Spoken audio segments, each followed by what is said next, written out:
Hello Virgo, thank you for joining me for your weekly forecast for week commencing the 27th of February. At the very end of last week there was that incredibly powerful solar eclipse in your opposite sign. Relationship matters are really going to come to the centre of your focus in the next 6 months.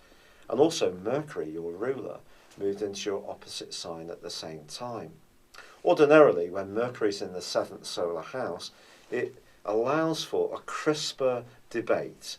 We can listen to other people's ideas, we can be a bit more detached and objective if their ideas are different to ours.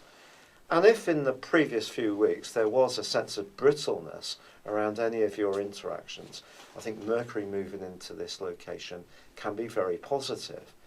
But in the sign of Pisces, it is going to be affected, especially in the latter part of this week, by the dreamy energies of Neptune. So the give and take around relationships has to be mindful of the role of Neptune this week, because it is still going to be alongside the Sun for all of the week.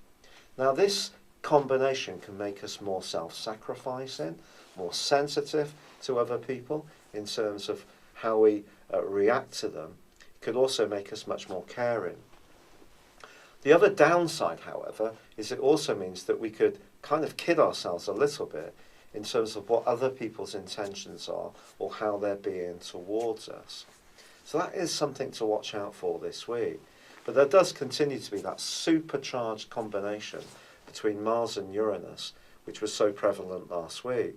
The great news is that Mars was clashing with Pluto for the 10 days before this week, and that's a monster-heavy political clash, which hasn't been very easy for many of us, but that has come to an end.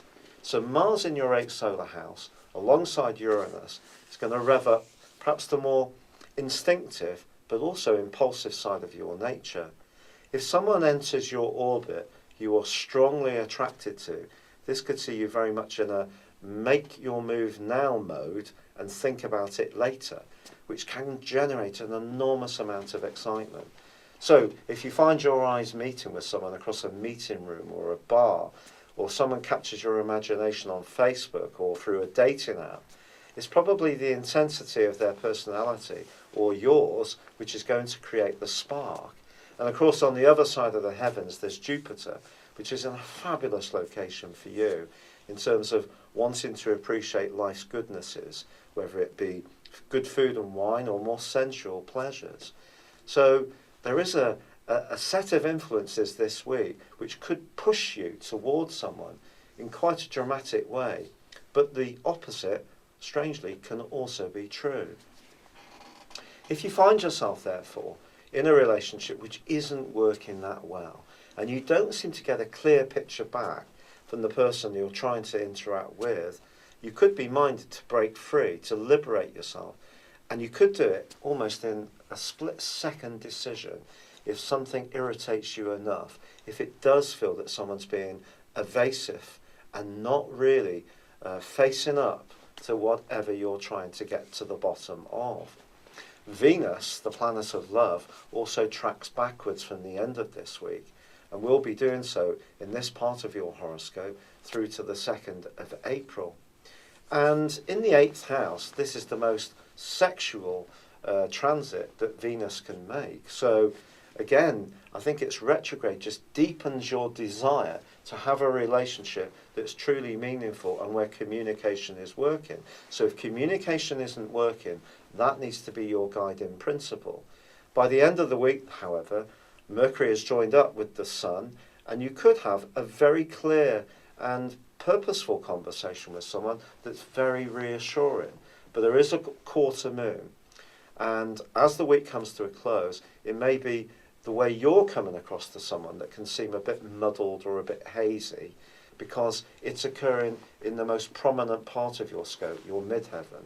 And how people perceive you may not be actually how you feel that you're coming across.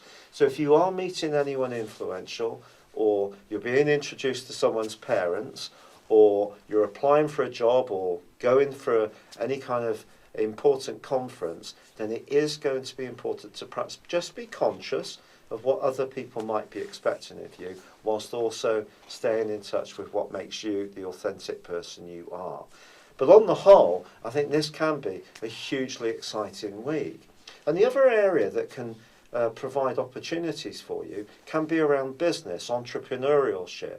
If you have unusual ideas, don't diss them, embrace them. They could take you far, and you may find yourself discussing these with one key person. But again, it's down to the clarity that you're getting back. Let that be your guiding principle. It's been a real pleasure being with you. Thank you for joining me. Good luck, and goodbye for now.